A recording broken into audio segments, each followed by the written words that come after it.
धरती माता, हम इसे कहते हैं भारत माता। यहाँ देवियों का नाम पहले लिया जाता है तो कैसे नैरेटिव बदला जाता है कि इस देश की महिलाओं का दिमाग खराब कर दो, देश अपने आप खत्म हो जाएगा। साउथ अफ्रीका की एक बहुत बड़ी यूनिवर्सिटी में कहा गया था कि किसी भी देश को बर्बाद करने के लिए वहां पे बम, बारूद, गोला, असला दागने की, मिसाइल दागने की जरूरत है ही नहीं। आप उस देश की सामाजिक व्यवस्था, सांस्कृतिक व्यवस्था, शैक्षणिक व्यवस्था और पारिवारिक व्यवस्था को खत्म कर दो, वो देश अपने आप खत्म हो जाएगा। अब यही षड्यंत्र चल रहा है। कैसे चल रहा है? 3 स्टेज पे काम होता है। 25 वर्ष तक की बच्चियों को बिगाड़ने का काम बॉलीवुड अपने टीवी सीरियल के माध्यम से करता है।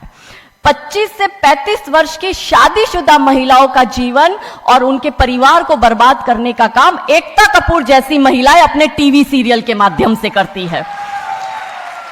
और जो नौकरी करती हुई बहन, बेटियां, महिलाएं हैं, जो कि वर्किंग विमेन हैं, उनका दिमाग खराब करने का काम ये ओटीटी प्लेटफॉर्म्स अपने वेब सीरीज के माध्यम से करता है। कैसे करता है, मैं संक्षिप्त में एक एक उदाहरण देकर आपके समक्ष रखूंगी। और बहुत जरूरी है कि जब हम तो एक साधारण व्यक्ति है, हम संसारिक जीवन में रहते हैं, लेकिन यहां पर जो उपस्थित हमारे संतगण है, महंतगण है, इनके बहुत बड़ा फॉलोअर्स ग्रुप रहता है, बहुत से लोग आते हैं, बहुत सी महिलाएं आती है। ये बात वहां तक पहुंचे क्योंकि वो यहां पर उपस्थित नहीं है, पर हमें पता है कि वीडियो के माध्यम से हमारे संत श्री, हमारे महंत श्री, हमारी ये वाणी जो है उन तक पहुंचाएंगे कि कैसे करते हैं। ये एक फिल्म बनाते हैं 25 वर्ष तक की बच्चियों को कैसे बिगाड़ना है। हिंदुओं के परिवारों को बिगाड़ने के, तोड़ने के षड्यंत्र चल रहा है। और सिर्फ एक हिंदू को नहीं खराब करना है, उसके पूरे के पूरे कुटुंब को बर्बाद कर देना है। तो एक भारत की महिला 2 परिवार को जोड़ती है, मायका पक्ष और ससुराल पक्ष। और हम कहते हैं कि भारत की परिवार व्यवस्था जो है वो मानवता की सबसे बड़ी देन है। तो इसी व्यवस्था को खत्म कर दो। कैसे कर दो? तो ये एक फिल्म बनाते हैं अतरंगी रे। हमारी क्योंकि दीदी भी यहाँ उपस्थित है जो कि सेंसर बोर्ड में सदस्य है, तो हम इतना उनसे विनती करेंगे कि हमारी ये बात भी उन तक पहुंचाए। सिस्टमैटिकली ये फिल्मों में लड़की दिखाएंगे हिंदू की, लड़का दिखाएंगे मियाँ भाई का, और उसमें भी दिखाएंगे कि वो लड़का चाहे अनपढ़ हो, चाहे गवार हो, चाहे आतंकवादी हो, चाहे पंचर छाप हो, और वो हिंदू की लड़की चाहे कितनी पढ़ी लिखी हो, लेकिन उसका परिवार जो है वो रूढ़िवादी है, वो रिग्रेसिव है, और उसके सामने यदि वो घोड़ा भी चला रहा है, खच्चर टट्टू भी चला रहा है, तो वो बड़ा प्रोग्रेसिव है, वो बड़ा संस्कारी है। कैसे करते हैं? ये एक फिल्म बनाते हैं अतरंगी रे। अतरंगी रे फिल्म में, जो कि आज की युवा बच्चियों का लेटेस्ट क्रश है, सारा अली खान हीरोइन लेते हैं। हमारी युवा बच्ची इसको फॉलो करती है। उसमें यह दिखाते हैं कि सारा अली खान जो एक मुस्लिम लड़के के प्यार में पड़ जाती है और अपने परिवार से विरोध कर उनसे लड़ झगड़ कर ट्रेन में बैठकर वो भाग जाती है। उसी ट्रेन में एक संवाद होता है उस पिक्चर के हीरो का और उसी हीरोइन का। दोनों अपनी अपनी लव स्टोरी शेयर करते हैं। तो हीरोइन पूछती है हीरो को कि तुम्हारी लव स्टोरी बताओ। तो वो कहता है कि कल मेरी शादी होने वाली, और लव स्टोरी तो मेरी लव स्टोरी है कि मैंने बचपन से जिस लड़की से प्यार किया, जिसके साथ पढ़ाई की, जिसके साथ मैं बढ़ा हुआ, उसी लड़की से, मेरी बचपन की मित्र जो मेरे समाज की है, जो मेरे गांव की है, उसके साथ ही मेरी शादी होने वाली है।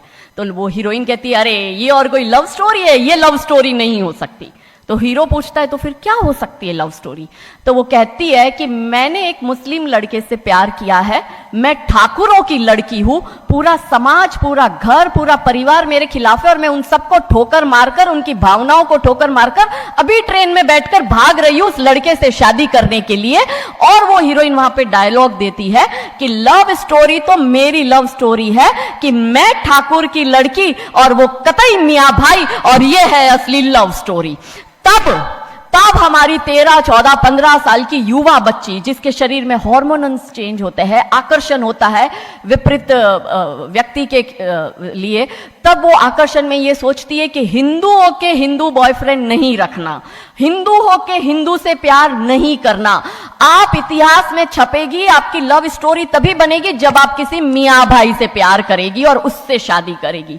तो कैसे सिस्टमैटिकली ये स्लो पॉइजन बॉलीवुड की फिल्मों के माध्यम से फ्रेजाइल माइंड में डाला जा रहा है। और आज देखो कि क्यों समाज में लव जिहाद के इतने केस बन रहे हैं, और उसका सबसे बड़ा और मुख्य कारण बॉलीवुड है।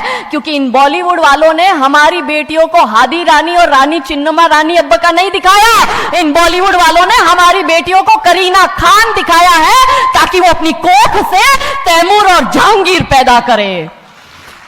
ये बॉलीवुड वाले लव स्टोरी पर फिल्म बनानी है तो ये हादी रानी और राजा रावत सिंह चुड़ावत पर क्यों नहीं बनाते? मैं आपको उनकी कथा शॉर्ट में करती हूं कि राजा रावत का शादी जो होता है वो हदी रानी से होता है, मेवाड़ के राजा है, और औरंगजेब की सेना आक्रमण करने आती है। और जब औरंगजेब की सेना आती है तो राजा रावत सिंह का 2 दिन पहले ही विवाह हुआ होता है हादी रानी से। तो राजा जी की इच्छा नहीं होती कि मैं युद्ध लड़ने जाऊं, तो हादी रानी बड़े क्रोधित होते हैं। वो कहते तुम मेरी चिंता छोड़ो, तुम अभी इस मातृभूमि की रक्षा के लिए, इस धर्म की रक्षा के लिए आप युद्ध भूमि में जाओ और आप मेरी चिंता मत करना। यदि आप बलिदान भी हो जाओगे तो मैं प्राउडली अपने आप को आपकी विधवा कहूंगी।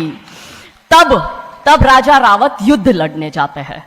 युद्ध भूमि में राजा रावत जी को हादी रानी की बहुत याद आती है, क्योंकि नई नई शादी हुई होती है तो नई बियाई दुल्हन को छोड़ के आए होते हैं, तो बहुत याद करते हैं। तो वो अपने दूत को कहते हैं, अभी सेना आने में समय होता है और युद्ध में भी समय होता है, तो वो कहते हैं अपने दूत को कि जा तू रानी सा के पास जा महल में और उनसे कहे कि राजा जी को आपकी बहुत याद आ रही है, आप अपनी कोई एक निशानी उनके लिए भेजो।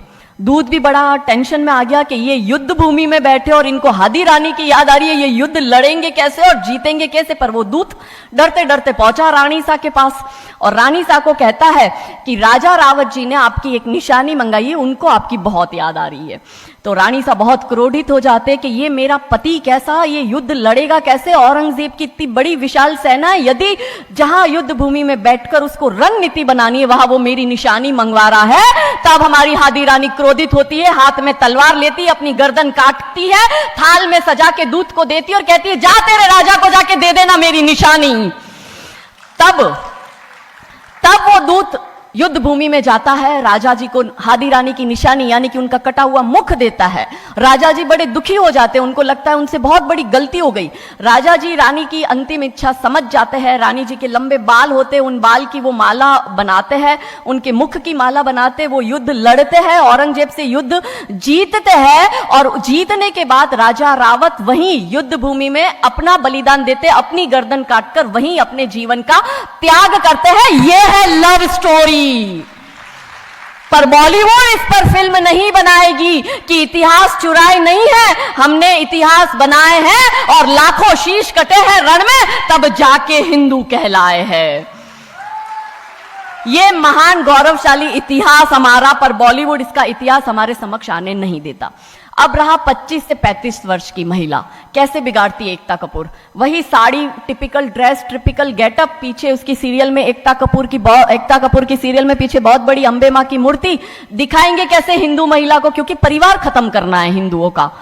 तो वो एक से प्यार करेगी, शादी दूसरे से करेगी, जीवन में तीसरा पुरुष आएगा, फिर दूसरा मर जाएगा, फिर उसको चौथा पसंद आने लगेगा, फिर जो मर गया वो जिंदा हो जाएगा, फिर कंफ्यूज हो जाएगी किसके साथ जाऊं, दूसरे के साथ कि चौथे के साथ।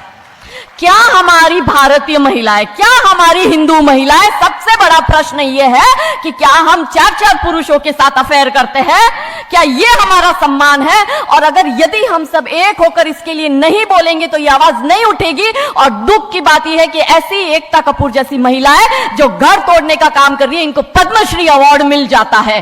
कैसे मिलता है? भारत सरकार से इस भूमि पर खड़े होकर मैं निवेदन करती हूं कि आप ऐसी महिलाओं के पद्मश्री वापस लो, क्योंकि ये महिलाएं हिंदू परिवारों के मकान, घर तोड़ने का काम कर रही है।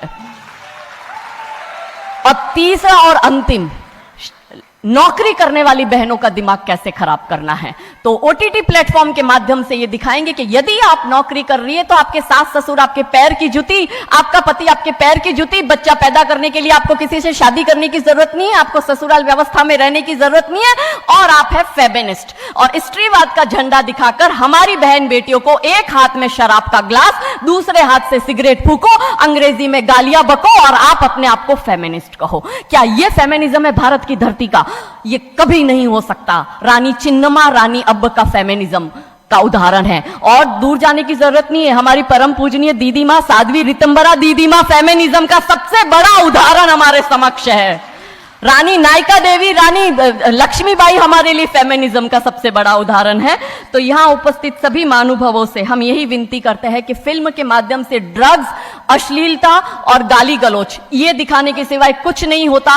तो हम सब मिलकर एक साथ एक आवाज उठाए कि इन चीजों का बंद होना बहुत जरूरी है, क्योंकि आने वाली पीढ़ियों को बर्बाद करने का काम ये लोग अपने टीवी सीरियल और फिल्मों के माध्यम से कर रहे हैं। और क्योंकि शुरुआत भगवान राम जी के नाम से करी थी, तो अंत भी हम भगवान राम जी के नाम से करना चाहेंगे कि कौन है राम।